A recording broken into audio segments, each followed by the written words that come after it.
안녕하세요. 두 번 다시 겪고 싶지 않은 끔찍한 일을 경험한 40대 남자입니다. 인생이라는 것은 정말 예기치 못한 순간에 의해 완전히 뒤바뀔 수 있다는 것을 깨달았습니다. 저는 우연한 기회로 불구덩이 앞에서 뒷걸음질을 칠 수 있었는데 그 일은 생각만 해도 끔찍하고 저뿐 아니라 한 사람의 인생도 송두리째 변화시켰습니다. 이제 그 일에 대해 말씀드리겠습니다. 저희 아버지는 작은 출판 사업을 운영하셨습니다. 저와 남동생이 성인이 된 후 아버지는 사업을 정리하시고 현재 가치로 약 30억 원에 달하는 건물을 구입하여 월세를 받으며 어머니와 함께 편안한 삶을 시작하셨습니다. 그 덕분에 저희 집은 대단히 부유하지는 않았지만 일반적인 가정보다 조금 더 여유롭게 살 수 있었습니다. 동생은 미술의 길을 선택했지만 저는 어릴 적부터 공부가 재미있더라고요. 다행히 공부에 대한 재능이 없지는 않았지만 특별히 뛰어난 편은 아니어서 코피가 나도록 열심히 공부했습니다. 제 성격이 내성적이고 재미가 없어서 친구도 많지 않았죠. 10살 무렵 같은 반의 한 친구가 저를 자꾸 괴롭히고 무시하더군요. 야, 유치하게 힘 좀 세다고 친구를 건드려. 내가 진짜 주먹 맛이 뭔지 보여줄게, 이 한심한 놈아. 그때 저를 도와준 친구가 있었습니다. 신경민이라는 친구였는데 그는 매우 활달하고 싸움도 잘하는 아이였습니다. 그 일을 계기로 우리는 가까워졌고 경민이는 저를 많이 챙겨주었습니다. 그렇게 우리는 절친한 차이가 되었고 학년이 올라가 반이 달라져도 여전히 좋은 친구로 지냈습니다. 중학교와 고등학교도 함께 다녔고 그때도 여러 번 같은 반이 되었죠. 그래서 우리는 더욱더 끈끈한 유대감을 형성할 수 있었습니다. 내성적인 성격이었지만 경민이와 함께 말도 많아지고 평범한 남자아이처럼 가끔은 장난스러운 말을 내뱉기도 했습니다. 학년이 올라갈수록 저는 1등을 자주 하며 공부에 더 몰두했지만 경민이는 노력에도 불구하고 좋은 성적을 거두지 못했습니다. 그가 경제적인 이유로 학원에 다닐 수 없었기 때문이죠. 그래서 저는 제 시간을 쪼개 경민이의 집에 가서 함께 공부하곤 했습니다. 제가 학원에서 배운 내용을 알려주고 제 필기 노트도 빌려주었죠. 덕분에 경민이는 상위권에는 못 들어도 중위권 정도의 성적을 유지할 수 있었습니다. 모범생 친구 하나 둬서 얼마나 좋은지 아냐. 고맙다, 용이야. 난 머리가 그렇게 좋지 않은데 너가 아니었으면 정말 성적이 바닥을 기고 있을 거야. 경민이가 자주 저희 집에 놀러 오면서 저희 부모님도 그를 많이 예뻐해 주셨습니다. 제 동생도 경민이와 가까워졌죠. 어머니는 경민이와 그의 여동생을 위해 반찬도 종종 싸주셨고 아버지는 가끔 경민이에게 용돈도 주셨습니다. 아저씨, 전 아저씨 아들도 아닌데 왜 자꾸 용돈을 주세요? 감사하지만요. 내 아들 친구면 나한테도 아들이지 뭐. 그걸로 맛있는 거 사 먹고 앞으로도 우리 이용이랑 친하게 잘 지내라. 공부도 좀 열심히 하고. 저희 가족이 경민이에 대해 그렇게 더 신경 썼던 이유는 그의 가정사 때문이기도 했습니다. 경민이의 어머니는 돌아가셨고 아버지는 알코올 중독자이자 소위 말하는 건달이셨습니다. 경민이는 자신의 아버지에 대해 이렇게 말하곤 했습니다. 예전에는 교도소에도 2번 다녀오셨다고 하더라고요. 그때는 어머니가 계셔서 경민이와 그의 동생을 돌봐주셨지만 유일하게 자식들을 챙겨주었던 경민이의 어머니마저 세상을 떠나고 말았습니다. 경민이의 아버지는 경민이 동생에게는 손을 대지 않았지만 경민이에게는 종종 폭력을 행사하곤 했습니다. 그러던 어느 날 경민이는 아버지에게 맞고 엉망이 되어 동생과 함께 저희 집으로 도망쳐 왔습니다. 용이야, 나랑 내 동생 좀 여기 있게 해줘. 아저씨, 아줌마, 저희 잠깐이라도 여기 좀 있게 해주세요. 이러다 저희 아버지에게 큰일이 날 것 같았습니다. 무슨 일이 있었냐면 경민의 아버지가 술에 취해 들어와 그날따라 심한 폭력을 행사했던 것입니다. 그때 저희 부모님은 자식에게 손을 대는 경민의 아버지에게 크게 분노하셨고 즉시 경찰에 신고하셨습니다. 그 결과 경민이와 그의 동생은 저희 집에서 보호받게 되었습니다. 그런데 얼마 뒤 정말 기가 막힌 일이 발생했습니다.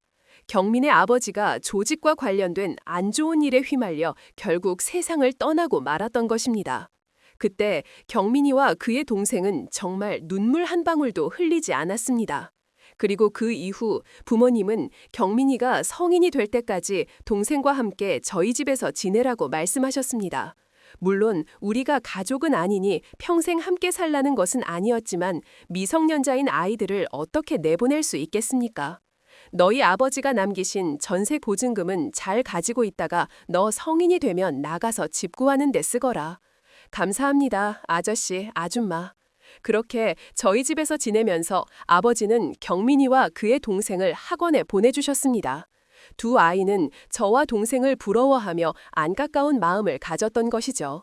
그리고 경민이가 저희 집에서 지낸 1년이 조금 넘는 시기가 저와 경민이가 고3이던 때라 아버지는 경민이의 수능도 걱정하셨습니다.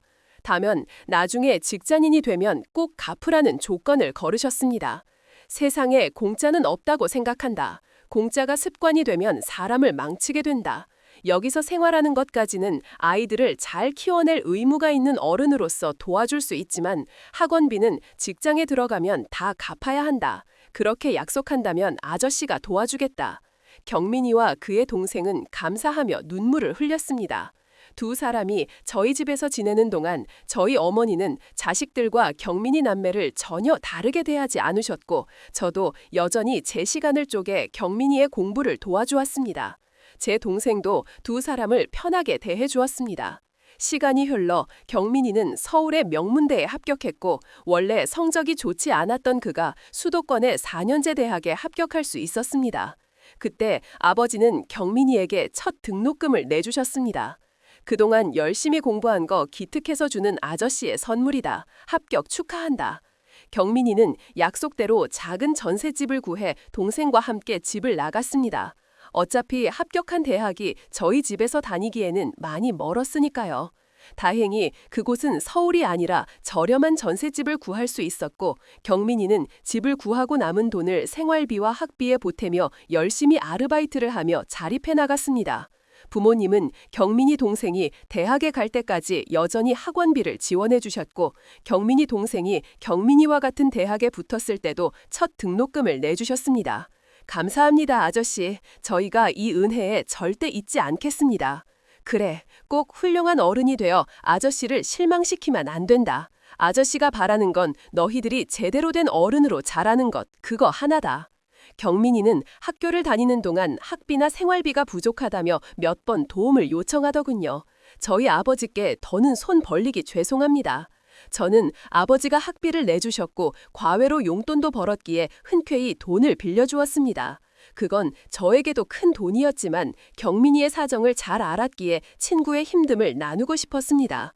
아마 어릴 적 경민이가 저를 도와줬던 기억이 오래 남아있어서 더욱 그랬던 것 같습니다.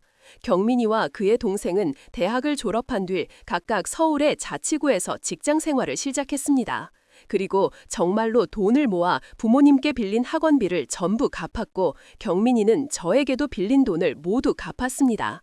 부모님은 경민이와 그의 동생에게 도와준 첫 대학 등록금을 돌려받길 사양하셨습니다. 그건 우리 선물이다. 힘든 상황에서도 포기하지 않고 노력한 너희가 기특해서 주는 선물. 경민이는 학교를 다니는 동안 학비나 생활비가 부족하다며 몇 번 도움을 요청하더군요.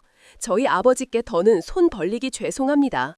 저는 아버지가 학비를 내주셨고 과외로 용돈도 벌었기에 흔쾌히 돈을 빌려주었습니다. 그건 저에게도 큰 돈이었지만 경민이의 사정을 잘 알았기에 친구의 힘듦을 나누고 싶었습니다. 아마 어릴 적 경민이가 저를 도와줬던 기억이 오래 남아있어서 더욱 그랬던 것 같습니다. 경민이와 그의 동생은 대학을 졸업한 뒤 각각 서울의 자치구에서 직장 생활을 시작했습니다. 그리고 정말로 돈을 모아 부모님께 빌린 학원비를 전부 갚았고 경민이는 저에게도 빌린 돈을 모두 갚았습니다. 부모님은 경민이와 그의 동생에게 도와준 첫 대학 등록금을 돌려받길 사양하셨습니다. 그건 우리 선물이다. 힘든 상황에서도 포기하지 않고 노력한 너희가 기특해서 주는 선물. 비록 힘든 일도 있었겠지만 이렇게 너희를 도와주는 사람들이 있다는 것을 항상 잊지 말고 인생을 열심히 살아야 한다. 그거면 우리는 더 바랄 게 없다. 두 사람은 저희 부모님과 저에게 진심으로 고마워하며 직장 생활을 하면서도 가끔 저희 집에 찾아와 시간을 보내곤 했습니다. 가끔은 저희 부모님께 작은 선물도 드리며 감사의 마음을 표현했습니다. 저는 석사 과정까지 마친 후 대기업 연구원으로 일하기 시작했습니다. 가끔 만나 술 한잔 할 때마다 경미는 이런 농담을 하기도 했습니다. 야, 대기업 연구원이 이런 평범한 중소기업 직원과 어울려주니 영광이다, 영광. 그래, 임마, 영광인 줄 알아. 그런 농담도 서로 친하게 지내는 방식이었습니다. 비록 바빠져서 저만큼 자주 만나지 못했지만 우리는 가끔 만나서 농담을 나누고 술도 마시며 여전히 가까운 사이로 지냈습니다. 저는 경민이와 그의 동생이 어릴 적 힘들었던 만큼 잘 살기를 바랐습니다. 가정을 꾸리면서요. 그런데 경민은 36살에 한 번 큰 시련을 겪고 말았습니다. 내가 직업도 별 볼 일 없고 고아라서 싫다. 아니, 차라리 평범한 사람이라면 낚이기도 하지. 범죄자 아버지를 둔 내가 감히 누굴 넘보겠냐고 나한테 소금을 뿌리더라. 내가 내 입으로 말한 적 없었는데 그 집에서 내 뒷조사를 해봤대. 여자친구도 우리 아버지가 범죄자라는 걸 몰랐다면서 바로 이별을 통보하더라고. 내가 뭐 좋아서 그런 부모를 가졌냐고. 아, 나 진짜 너무 힘들다, 용이야. 야, 잊어버려. 네가 얼마나 괜찮은 놈인데. 내 절친이 내가 보장한다. 분명 너를 알아봐줄 더 좋은 사람이 있을 거야. 야, 술이나 마셔. 오늘 양주 한번 까자. 이 형이 특별히 쏜다. 먹고 싶은 거 다 먹어. 그의 상황이 안타까워 저도 바쁜 시간을 쪼개 경민을 위로해주려 많이 노력했습니다. 소식을 들은 저희 아버지께서도 경민을 집으로 불러 술잔을 따라주시며 어깨를 두드리며 이렇게 말씀하셨습니다. 널 잘 알지도 못하면서 비난부터 하는 사람들 신경 쓸 필요 없다. 그냥 인연이 아니었을 뿐이야. 그러니까 억울함에 빠져 살지 말고 네가 운 좋게 오래가지 못할 인연을 빨리 정리할 수 있었던 거라고 생각해라. 힘들 땐 언제든 우리 집에 와서 밥도 먹고 자고 가도 돼. 너에게 우리가 있잖니. 어머니도 그 뒤 경민을 자주 불러 따뜻한 집밥을 해주시곤 했습니다. 그렇게 가족들의 노력과 시간이 흐른 덕분에 경민은 예전의 밝은 모습을 많이 되찾을 수 있었습니다. 그리고 경민이 파혼한 지 3년 뒤 어느 날 경민이 저에게 갑자기 소개팅 제안을 해주더군요. 우리보다 1살 어린 사람인데 직업이 간호사야. 내가 파혼하고 마음을 다스리기 위해 나갔던 독서 모임에서 만난 사람인데 정말 유쾌하고 괜찮더라. 거기 모임장이 좀 이상해서 우리 둘 다 금세 나오긴 했지만 그래도 좋았던 사람들 몇 명과는 가끔 만나곤 했어. 그래, 그렇게 좋은 여자면 네가 만나지. 왜 나한테 만나래? 난 그때 그 파혼 때문에 아직 여자가 눈에 안 들어와. 무엇보다 너와 잘 어울리는 짝 같더라. 나한테나 속 터놓일 줄 알지. 그 나이 먹도록 여전히 쑥맥에 내성적인 너한텐 그렇게 밝고 활발한 사람이 좋은 시너지를 줄 것 같아. 소개팅이라 뭔가 자신 없는데. 야, 한번 만나다. 설마 내가 너한테 아무나 소개시켜 주겠냐? 넌 내 절친이자 형제나 마찬가지인데. 좋은 여자 소개시켜 주는 걸로 나도 너한테 평생 조금이라도 신세를 갚아보자. 여자 잘 만나서 행복한 가정을 꾸리는 건 인생에 몇 안 되는 큰 복이다. 경민이의 적극적인 태도에 힘입어 저는 경민을 믿고 소개팅 자리에 나갔습니다. 그렇게 직접 만나보니 선정 씨는 정말 유쾌한 사람이었습니다. 선정 씨, 거기 원피스에 양념 튀었어요. 밝은색 옷인데 어떡해요? 이거 제가 이따 간식으로 먹으려고 한 건데 들켰네요. 네, 농담이에요, 농담. 괜찮아요. 집에 가서 빨면 되죠. 그런데 얼룩에 묻으니까 꼭 무늬 같고 유니크해 보이지 않나요? 오히려 전 좋은데요. 사장님, 계산할게요. 네, 1천만 원입니다.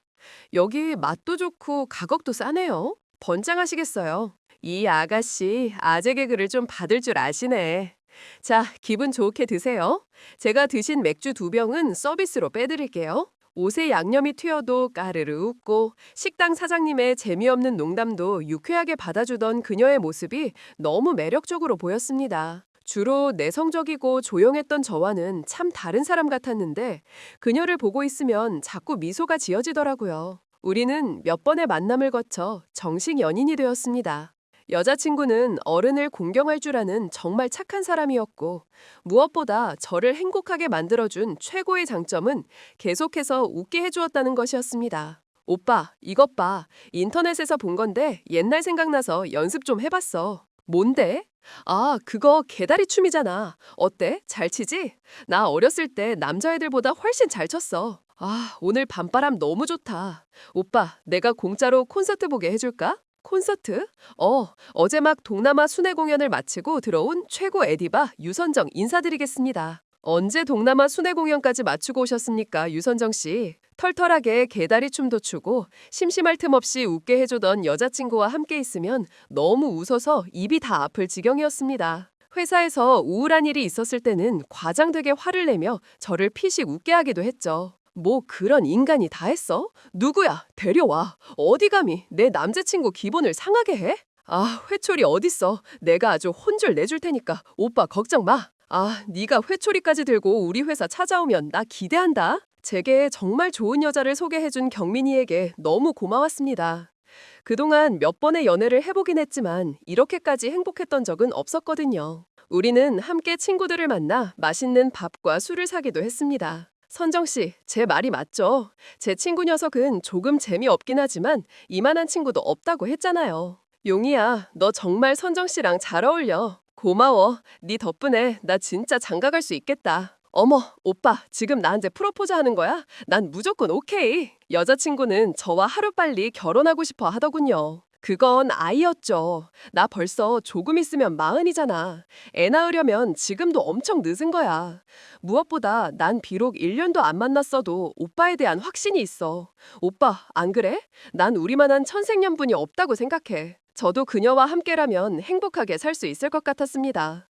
그래서 우리는 만난 지 9개월 만에 결혼을 약속하고 양가 인사를 드렸습니다. 어차피 결혼식장을 예약하고 이거저거 하려면 최소 반년 정도의 준비 기간이 더 걸릴 테니까요. 직업이 간호사라고? 사람을 살리는 일만큼 순한 직업이 또 어디 있겠냐. 아주 멋지구나. 자랑스러운 며느리가 생기겠어. 먹는 것도 복스럽게. 좀 봐. 많이 먹어. 내가 음식 많이 해놨어. 감사합니다. 음식이 너무 맛있어요. 어머님, 저 결혼하면 음식 좀 가르쳐 주시면 안 될까요? 저희 엄마한테 미안하지만 어머님 음식이 훨씬 맛있는 것 같아요. 부모님은 참하고 밝아 보이던 여자친구를 아주 마음에 들어 하셨습니다. 제 동생도 마찬가지였고요. 저희 부모님은 고마워하며 경민이를 따로 불러 밥까지 사주시더라고요. 네가 우리 아들 장가 보내주는구나. 고맙다 경민아. 아니에요, 아저씨. 제가 용이한테 받은 게 얼마나 큰데 저도 뭐라도 해줄 수 있어서 너무 좋아요. 예비 장인 장모님은 인사를 드리러 갔던 제 손을 잡고 그렇게 고맙다는 말을 하시더군요. 인상도 선한 사람이 직업도 집안도 다 좋고 어쩜 그리 완벽한가. 응, 우리 선정이랑 결혼해줘서 정말 고맙네. 그렇게 양가 모두 인사를 드린 지 얼마 뒤 여자친구와 제가 만난 지 300일이 되는 기념일이 찾아왔습니다. 주말이었던 그날 저는 여자친구와 근사한 저녁을 먹기로 약속했었어요. 여자친구는 그날 병원 근무가 있어 일을 하고 있었죠. 저는 그런 여자친구를 깜짝 놀래켜주기 위해 커다란 꽃다발을 사서 병원으로 찾아갔습니다. 함께 일하는 분들께 드릴 간식거리도 준비했죠. 그런 저를 본 여자친구는 깜짝 놀라더라고요. 어머, 오빠, 어떻게 여기까지 왔어? 너 퇴근 시간 다 됐는데 안 나오길래 들어와 봤는데 나 민폐 끼친 건 아니지? 자, 나랑 300일이나 만나줘서 정말 고마워. 이건 내 마음이야. 안녕하세요. 저 선정이나 결혼할 사람입니다. 이건 힘드실 텐데 좀 나눠주시라고 사왔어요. 저희 선정에 앞으로도 잘 부탁드립니다. 여자친구는 환한 웃음을 지으며 꽃다발을 안아들었습니다. 저는 뒤에 있던 간호사 선생님들에게 간식을 나누며 인사를 드렸습니다. 딱 한 사람만 여자친구의 동료로 보였고 나머지 분들은 좀 어려 보이는 걸 보니 병원 간호사들의 연령이 어린 것 같더라고요. 경민이 동생 생각이 나서 저는 더 친절한 미소를 지었습니다. 간호사들은 어딘가 어정쩡한 표정으로 대답했어요. 아, 잘 먹겠습니다. 감사해요. 근데 선정쌤 결혼하세요? 전에 그 대교 연구원으로 일한다던 분이 이분이세요? 내가 말 안 했었나? 얼마 전에 양가 인사도 드렸어. 내 남자친구가 이렇게 스윗하다니까. 능력 있지, 센스 있지. 나 벌써 너무 행복해진다니까. 나 안 그래도 일 다 마무리했어. 옷만 갈아입으면 돼. 여기서 잠깐만 기다려. 알았지, 쌤들? 나 그럼 먼저 퇴근해요. 저를 과하게 자랑하는 여자친구의 말에 괜히 어깨가 으쓱하더라고요. 진료가 방금 끝나 환자도 없는 시간이었기에 저는 잠시 의자에 앉아 여자친구를 기다렸습니다. 그런데 조금 떨어진 곳에 모여있던 간호사들이 이상한 소리를 수군대더군요. 야, 유선정, 쟤 진짜 남자 꽂히네. 제주도 좋아. 이게 벌써 몇 번째야. 그러게요. 남자만 불쌍하죠 뭐. 내 말이 진짜 신은 불공평하다니까. 어떻게 저런 애한테 저런 좋은 남자가 꼬이냐고. 남자들도 다 보는 눈이 발바닥에 달린 거야. 거리가 그렇게 가까운 것도 아니었는데 그들의 말소리가 너무 선명하게 들리더군요. 대체 무슨 소린가 싶어서 보니 여자친구와 동년배로 보였던 사람과 다른 간호사들이 제 쪽을 힐끗거리며 떠들고 있더라고요. 분명 수근거리는 모양새였는데 어째 저 들으라는 듯 목소리는 한껏 키운 듯 했습니다. 저기요, 방금 그게 무슨 말씀이세요? 네, 뭐가요? 이상한 느낌에 저는 직접 다가가서 물어봤습니다. 그런데 실컷 떠들 땐 언제고 간호사들은 딴청을 피우더군요. 다급한 마음에 저는 얼른 지갑을 꺼내 뒤져봤어요. 사례라도 하면 이야기를 해주지 않을까 싶어서요. 그런데 마침 현금이 10만 원밖에 없더라고요. 급한 대로 그거라도 꺼내 건네며 다시 그들에게 물었습니다. 제가 지금은 이것밖에 없는데요. 이걸로 커피나 간식이라도 사드시고 조금 전에 그게 무슨 말씀인지 말씀 좀 해주세요. 네, 이게 몇 번째냐고요. 방금 저 들으라고 말씀하신 거 아니에요? 그런 거 아니고요. 이런 거 필요 없어요. 그냥 한 말씀만 드릴게요. 유선정 선생님 조심하세요. 그들 중 나이가 많이 어려 보이는 간호사가 돈을 딱 돌려주며 의미심장한 말을 건넸습니다. 그리고 그 순간 마침 옷을 다 갈아입은 여자친구가 해맑은 표정으로 나왔습니다. 그랬더니 다른 간호사들은 황급히 아무 일도 없던 척하더군요. 오빠 가자. 쌤들 저 가요. 그렇게 여자친구가 나와서 식사를 하는 내내 저는 밥이 입으로 들어가는지 코로 들어가는지도 모를 지경이었습니다. 대놓고 물어보자니 그게 진짜라고 해도 솔직히 말해줄 것 같지도 않고 빨리 어떻게든 사실 확인을 좀 해봐야겠다 싶었습니다. 그래서 저는 선물로 준비해간 목걸이도 주머니에서 결국 꺼내지 못했습니다. 이후 여자친구가 쉬는 날 몰래 병원에 다시 찾아갔습니다. 이번에도 커피와 간식거리를 사들고요. 저기요, 저 기억하시죠? 그때 그 말이 무슨 말인지 제발 말씀 좀 해주세요. 네, 제 인생에 걸린 문제예요. 글쎄, 저희는 모른다니까요. 그들은 곤란한 표정으로 제가 사간 커피와 간식까지 거절하더군요. 하지만 저는 굴하지 않고 2번을 더 찾아갔습니다. 그러나 또다시 소득이 없자 터덜터덜 병원을 나왔는데 뒤에서 누군가 저를 따라 나와 부르는 거예요. 뒤를 돌아보니 그 사람은 그들 중 가장 어려 보였던 간호사였습니다. 저기요, 어차피 다음에 또 찾아오실 것 같은데 그냥 제가 말씀드릴게요. 정말 얘기가 듣고 싶으시다면 여기로 연락처 남겨주세요. 퇴근 후에 제가 연락드릴게요. 제 노력이 헛되진 않았구나 싶어 저는 얼른 연락처를 보냈습니다. 그렇게 저는 그 간호사가 퇴근한 뒤 한 카페에서 모든 이야기를 들을 수 있었습니다. 자신이 그 병원의 막내 간호사라고 소개한 그 사람은 첫 마디부터 충격적인 이야기를 해주더라고요. 실은 선정쌤, 남자를 마치 옷 갈아입듯 갈아치우는 사람이에요. 2달만 해도 다른 남자가 꽃다발 들고 똑같이 병원에 찾아왔었거든요.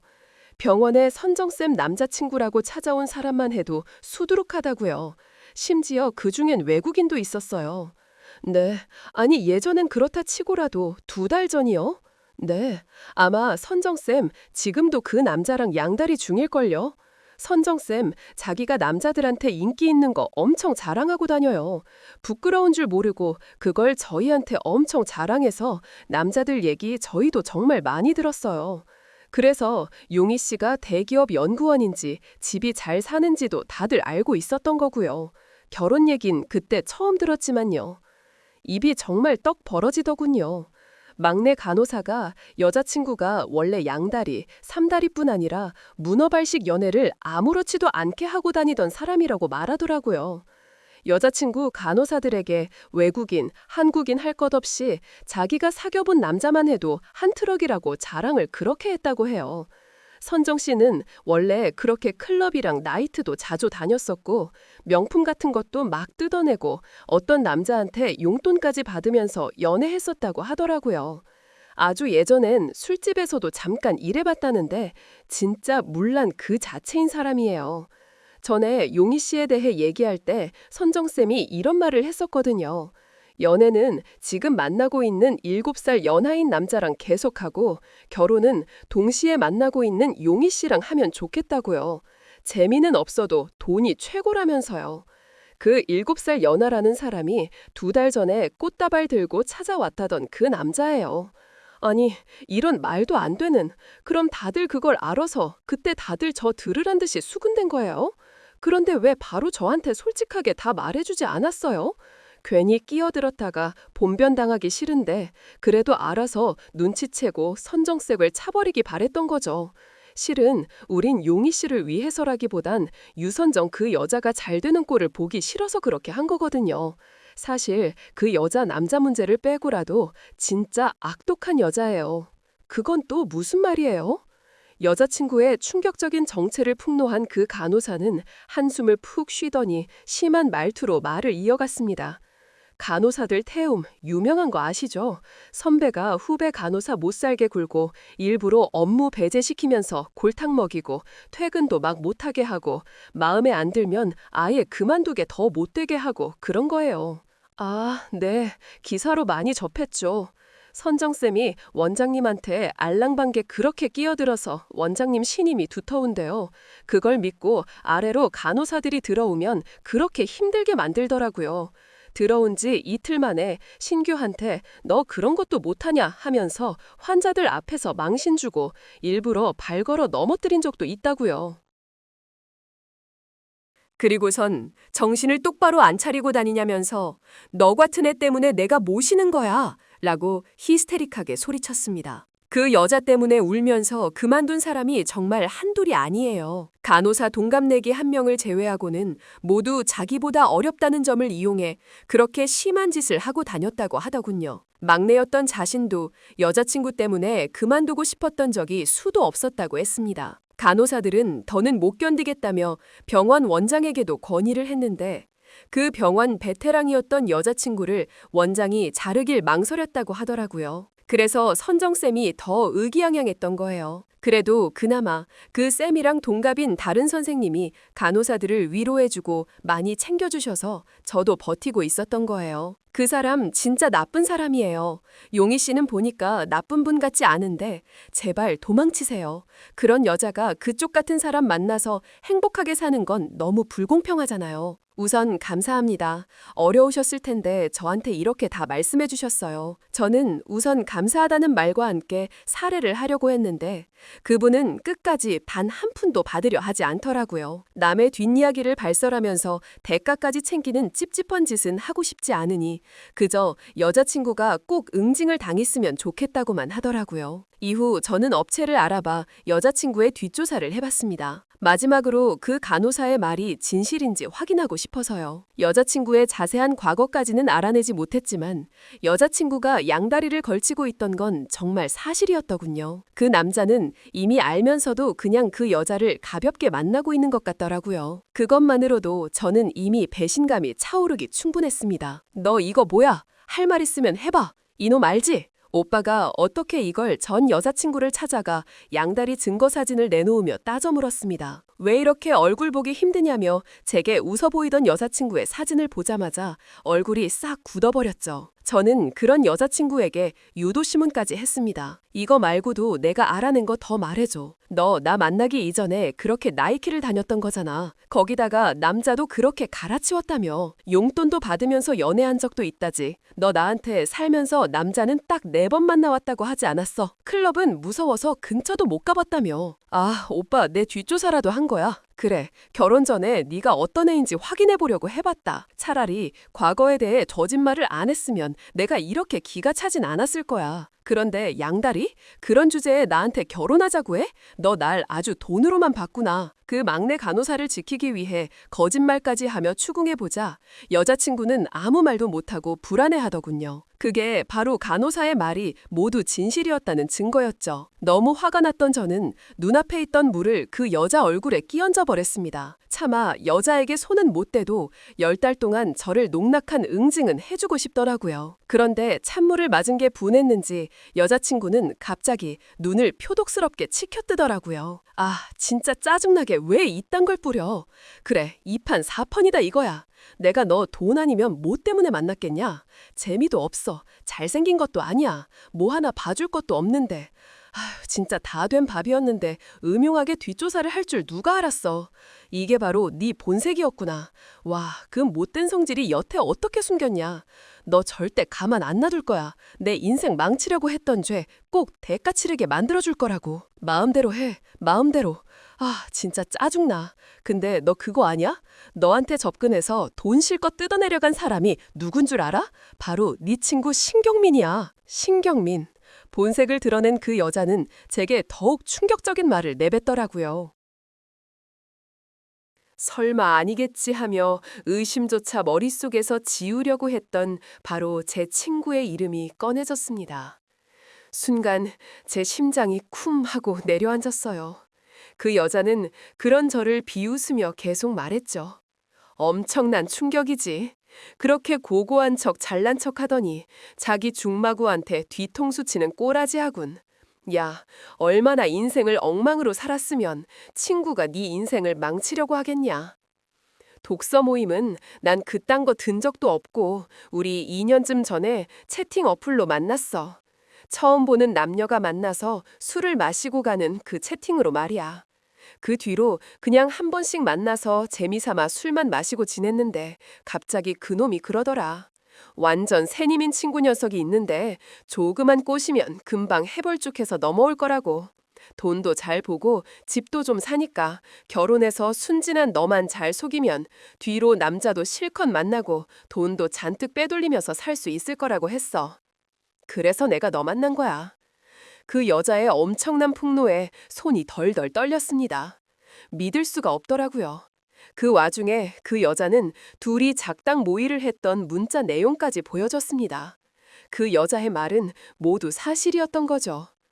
내가 이 마당에 남아 억울해서 다 폭로하는 거야. 그놈도 엿대고 너도 상처 제대로 입어보라고. 아, 짜증나. 괜히 저 둘 사이에 껴가지고 그 여자 머리를 털며 잔뜩 신경질을 내고 먼저 나가버렸습니다. 뒤늦게 정신을 차린 저는 민의 집까지 달려갔어요. 그리고 그놈을 보자마자 멱살을 잡고 바로 얼굴을 날려버렸죠. 어? 야, 너 미쳤어? 갑자기 뭐야? 야, 네가 어떻게 나한테 이럴 수가 있어? 그 꽃뱀 같은 여자 실체 너 다 알고 있었다며. 다 알고서도 일부러 그 여자한테 나 소개시켜준 거라며. 호구 같은 놈이니까 결혼만 하면 쉽게 소개받으면서 하고 싶은 거 다 알 수 있을 거라고. 변명할 생각도 마구 왔으니까. 그놈과 제가 몇 년짜리 인연이랍니까? 그러지 않으려고 해도 너무 큰 배신감에 자꾸 눈물이 나오더라고요. 그놈은 더듬거리며 할 말을 찾으려 노력하더니 이내 포기한 듯 한숨을 푹 쉬더군요. 그놈은 여전히 멱살을 잡고 있던 제 손을 우악스럽게 뿌리쳤습니다. 그리고 옷을 탁탁 털며 험악한 표정을 짓더라고요.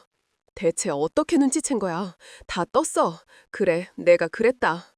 뭐? 뭐야? 너 뭐 그렇게 당당해? 대체 나한테 왜 그랬어? 왜? 네가 나한테 이럴 이유가 없잖아. 없긴 왜 없어. 사실 나 항상 네가 짜증났어. 부모 잘 만난 덕에 잘 살고 있으면서 꼭 네가 나보다 훨씬 나은 인간인 양. 항상 위에서 내려다보는 것 같은 태도가 기분 더러웠다고. 뭐? 내가 언제 널 내려다봤어? 아닌 척하지 마. 맨날 날 너보다 못하게 생각하잖아. 그래도 나 예전에 너한테 많이 고마웠어. 너희 가족한테도. 근데 갈수록 분한 거야. 왜 난 그런 좋은 부모님을 못 만나서 맨날 너한테 신세진 입장이 돼야 돼? 나도 똑같은 사람인데 부모도 집안도 직장도 왜 너만 맨날 나보다 좋은 걸 가지냐고. 근데 그 와중에 내 잘못도 아닌 일로 팡까지 당하고 나니까 네가 너무 밉더라. 내가 미웠다고. 그래, 내 마음은 알지도 못하면서 비싼 술 하주겠답시고 돈 자랑하는 네가 내 고통이 얼마나 큰지도 모르면서 어줍지 않은 위로를 건네는 네가 너무 미웠어. 그래서 그랬다. 왜? 너도 나처럼 한번 추락해보라고. 여자 잘못 만나 인생 망하고 난 뒤에도 그렇게 잘난 듯이 웃고 있을 수 있는지 그거 지켜보려고 했다. 충격적이었습니다. 우린 누구보다 절친한 사이라고 생각했지만 저에 대한 엄청난 열등감을 품고 있었다는 그놈의 말이 너무 충격적이더라고요. 그 와중에 그놈은 1년 전 제가 자신에게 5천만 원을 빌려주지 않은 일까지 운운했어요. 갑자기 돈을 빌려달라는 이유를 물어보니 이 녀석이 좀 위험한 곳에 투자를 하려는 것 같더라고요. 그래서 그걸 말리려고 돈도 빌려주지 않았던 건데 이놈은 그 일에까지 앙심을 품었던 겁니다. 항상 네 생각이 맞는다는 듯이 가르치려는 그 짜증나는 태도, 어렵게 꺼낸 부탁을 단번에 거절해버리는 그 무례함, 난 진짜 하나같이 다 기분 나빴어요. 결국 이렇게 다 망해버렸지만 어때? 너도 인생에서 이렇게 미끄러지는 일이 있으니까 기분 더 어렵지. 그렇게 적당히 잘난 척했어야지. 저는 거의 간결한 표정으로 제게 악을 쓰던 그놈의 얼굴을 다시 한번 가격했습니다. 그리고 계속해서 차오르는 눈물을 닦아내며 말했죠. 도움받을 땐 그렇게 고맙다더니 배 좀 부르니까 그런 내가 고가웠냐? 짐승마도 못한 놈아. 넌 나랑 똑같은 출발선에 섰어도, 아니 나보다 더한 부잣집에서 태어났어도 그따위로밖에 못 살았을 거야. 감사한 줄도 모르고 배은망덕한 신분만 덕지덕지 붙었으니까 네가 뭘 알아. 그래, 난 너에 대해 아는 게 하나도 없었네. 내가 사람 보는 눈이 틀렸어. 신경민, 넌 이제 나한테 아무것도 아니야. 지금 당장은 못 느낄지라도 시간이 흐르면 깨닫게 될 거야. 조건 없이 널 위해준 친구를 네 손으로 버렸다는 게 얼마나 후회스러운 일이었는지. 너 내가 절대 용서 못해. 날 이렇게 배신한 일 나 평생 잊지 않고 저주할 거야. 알았어? 전 끝까지 미안하다는 말 한마디 없던 그놈에게 온갖 악담을 퍼붓곤 뒤돌아섰습니다. 자꾸만 흘러넘치던 눈물을 꾹꾹 닦으면서요. 그렇게 집으로 돌아와 모든 일을 말했더니 부모님과 동생은 놀라 뒤로 넘어져 버리더군요. 아버지는 화가 나서 그놈에게 전화할 것이었는데 그놈은 아버지의 전화를 받지도 않더라고요. 오히려 다음 날 제게 모든 이야기를 듣고 달려온 그놈의 동생이 저와 가족들 앞에 무릎까지 꿇고 앉아 눈물을 펑펑 흘렸습니다. 죄송해요, 아저씨, 아줌마, 오빠. 어떻게든 끌고 와서 무릎 꿇리려고 했는데 한번 전화해서 쌍욕을 퍼붓더니 그 뒤론 제 전화도 안 받아요. 용희 오빠, 미안해. 어떻게 우리 오빠가 이럴 수가 있어. 부모님은 사람이 무섭다며 한탄하셨습니다. 죄를 지은 건 그놈인데 엄한 그놈의 동생만 사과를 수십 번이나 되풀이하다 돌아가야 했죠. 제 학창시절 동창들도 그놈의 만행에 대해 모두 알게 됐습니다. 그 사건으로부터 얼마 뒤 전 예정된 고등학교 동창회에 나갔어요. 그런데 그놈이 겁도 없이 거길 나왔다가 먼저 와 있던 저를 보자마자 아주 줄행을 치더라고요. 야, 경민아, 나는 왜 도망가냐? 넌 또 표정이 왜 그래? 무슨 일 있었어? 이상하게 여긴 친구들이 캐묻기에 전 술을 마시고 결국 울분을 토해버렸습니다. 제 상황에 대해 모두 말해준 거죠. 그러자 친구들은 모두 난리가 났습니다. 그놈 자기 동생이랑 같이 너희 집에서 먹고 자고 같이 한 놈 아니야? 어떻게 사람이 그래? 야, 앞으로 다 듣고 그놈 상종도 하지 마. 한편 전 여자친구에게도 분이 풀리지 않아 병원에 직접 민원을 넣었습니다. 인터넷에 먼저 소문을 퍼뜨리면 죄 없는 병원에 피해가 갈까봐 우선 따로 민원을 넣었던 거예요. 그 여자의 정체에 대해 폭로하며 이런 말을 덧붙였습니다. 사람 살리는 병원에서 사람 마음을 아무렇지도 않게 죽이는 사람을 환자들 앞에 세워서야 되겠습니까? 다른 간호사들도 그 여자의 만행으로 인해 힘들고 있는 것 같은데 부디 현명한 판단 부탁드립니다. 만약 합당한 결정을 내려주지 않으신다면 전 어쩔 수 없이 인터넷 커뮤니티에도 이 사실을 올릴 생각이에요. 나중에 막내 간호사가 말해주길 그 일로 병원이 엄청 소란스러웠다고 하더군요. 그리고 그때 이때다 싶었던 다른 간호사들이 모두 합심해 그동안 그 여자가 저지른 만행을 더 많이 폭로했다고 합니다. 음성 녹음 파일 등 증거들까지 모두 앞세워서요. 결국 그 여자는 병원에서 해고를 당했다고 합니다. 그 일로 저에게 앙심을 품은 건지 그 여자는 저에게 모르는 번호로 전화를 걸어 쌍욕을 퍼붓더라고요. 다른 병원에도 소문이 퍼져서 나 취직도 골치 아프게 됐다고. 헤어졌으면 됐지. 지가 뭔 짓거리야 이 찌질아. 진짜 찌질인. 남 괴롭히고 남의 마음을 가지고 놀면서 히히거리는 너 같은 여자지. 이참에 간호사 아예 그만둬. 너 같은 게 사람 살리는 간호사라니 지나다니던 개가 없겠다. 그리고 그 양다리 걸치던 놈 있지. 제발 그놈이랑 헤어지지 말고 평생 꼭 붙어 살아. 알겠냐? 결혼을 남자가 있다는 걸 알고도 좋다고 만나는 그놈이나 너나 아주 똑같은 인간들이니까. 또 한 번 전화하면 신고한다. 알겠어? 저는 그런 그 여자에게 소리를 지은 뒤 전화를 끊어버렸습니다. 그렇게 그 여자와의 악연도 정리가 되었습니다. 저는 전 여자친구의 배신보다 경민이의 배신이 훨씬 뼈아팠어요. 너무 믿었던 친구였으니까요. 그렇게 상처를 품고 살아가고 있는데 9달쯤 지난 어느 날 경민이가 저희 집에 찾아왔더라고요. 그것도 잔뜩 초췌해진 모습으로요. 그날은 여전히 가끔 저희 가족과 왕래하던 경민이 동생이 오랜만에 놀러왔던 날이었는데 그놈은 동생을 보곤 이렇게 비아냥거리더라고요. 야, 신수영, 넌 네 오빠 전화 받지도 않더니 집 와서 그러고 있냐? 내가 진짜 네 가족이 아니야. 너 같은 버지 내 가족으로 둔 적 없어. 그래서 전화도 안 받은 거야. 오빠가 뭔데 여길 찾아와? 무슨 염치로? 그래, 너 대체 여기 왜 왔냐? 아, 시킨 음식 배달인 줄 알고 문 열었더니만 왜 네가 여기로 왔냐 말이야. 경민이 동생의 말에 이어 아버지가 날카롭게 쏘아붙이시더군요. 그놈은 잠시 말이 없더니 갑자기 무릎을 털썩 꿇었습니다. 그리고 왕왕 울면서 이러는 겁니다. 사실은 돈을 좀 빌리고 싶은데 부탁할 곳이 없어서 이렇게 왔어요. 아저씨, 아줌마, 늦었지만 전엔 제가 정말 죄송했습니다. 용이야, 미안하다. 그때 내가 너무 철이 없었어. 그놈은 이렇게 사과하며 자신의 인생은 완전히 무너졌다고 말했습니다. 모든 걸 들킨 후 그놈은 인생을 자포자기한 채 살았다고 해요. 가족처럼 여기던 저희 가족에게도 자기 동생에게도 친구들에게도 모두 절연당한 허탈함이 몰려왔던 거죠. 자기 잘못 때문에 스스로 자괴감에 빠졌던 겁니다. 그놈은 술만 마시며 지내다가 회사에서도 무단결근으로 잘렸다고 하더군요. 그러다 현실을 잊게 해주단 인터넷 도박에 우연히 빠져 결국 살던 전셋집까지 날린 뒤 좁은 고시원에서 살고 있다고 하더군요. 제가 다 잘못했습니다. 용이야, 네 말대로 내가 스스로 복을 찾는다는 걸 나 확실히 깨달았어. 곁에 있던 모든 사람이 다 사라지니까 정말 살 의욕이 안 나더라. 나 진짜로 반성 많이 했어. 그래서 이제라도 다시 잘 살아보고 싶어. 너랑 가족들이랑도 관계 회복하고 싶고 다시 직장도 다니면서 평범하게 살고 싶어. 그래서 나 이렇게 용기 내서 찾아온 거야.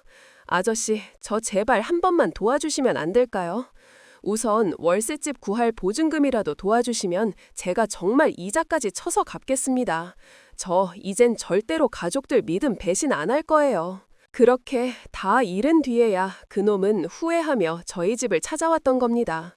그때 아버지는 일전에 하지 못했던 말들을 그놈에게 따끔히 퍼부어 주셨어요. 은혜도 모르는 검은 머리 짐승, 난 더는 안 거둘 거다.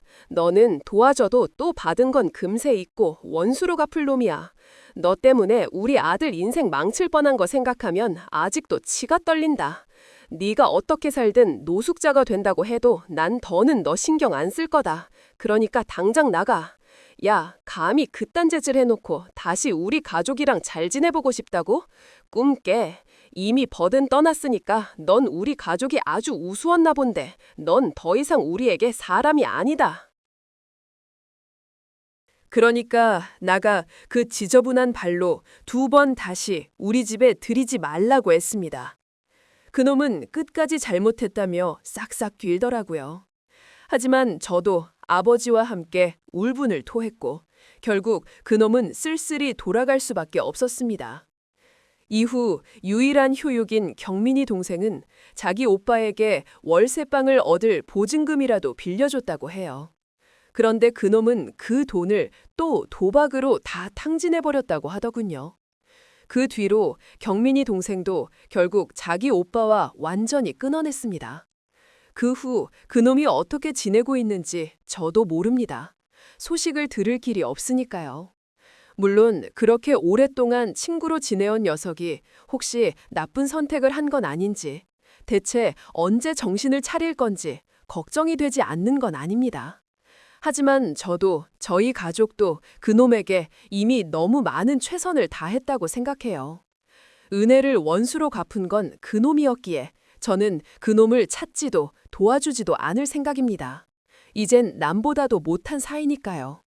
그저 전 한동안 여전히 그놈의 배신으로 인한 상처를 치유하는데 집중하면서 살아가려고 해요. 가끔은 그런 생각을 해봤습니다. 정민이가 가지 못한 것에 질투를 느끼는 대신 그래도 가질 수 있었던 것에 감사함을 느꼈다면 지금의 결과가 얼마나 달라졌을까 하고요. 누구에게나 주어진 것이 공평할 수는 없습니다. 억울하지만 그게 또 세상이지요. 하지만 전 절대 경민이 그놈의 팔자가 박복하기만 한 녀석이었다고 생각하지 않아요. 비록 부모는 없었지만 그놈에겐 저라는 친구가 있었고 저희 부모님이라는 지원자도 있었잖아요. 동생도 평범한 직장도 있었고요. 하지만 그놈은 자신이 받은 것 대신 갖지 못한 것에 매달리다 결국 스스로 파멸에 이르고 말았어요. 이렇듯 삶을 대하는 태도에 따라 사람의 인생은 천국이 될 수도 혹은 지옥이 될 수도 있는 법이더라고요. 여러분은 어떤 시선으로 여러분의 삶을 마주하고 계신가요? 제 사연이 여러분의 마음에 어떻게 살아야 하는가 하는 질문을 잘 던졌기를 바랍니다. 그럼 전 이만 여기서 사연을 마치겠습니다. 함께 해주셔서 진심으로 감사드립니다.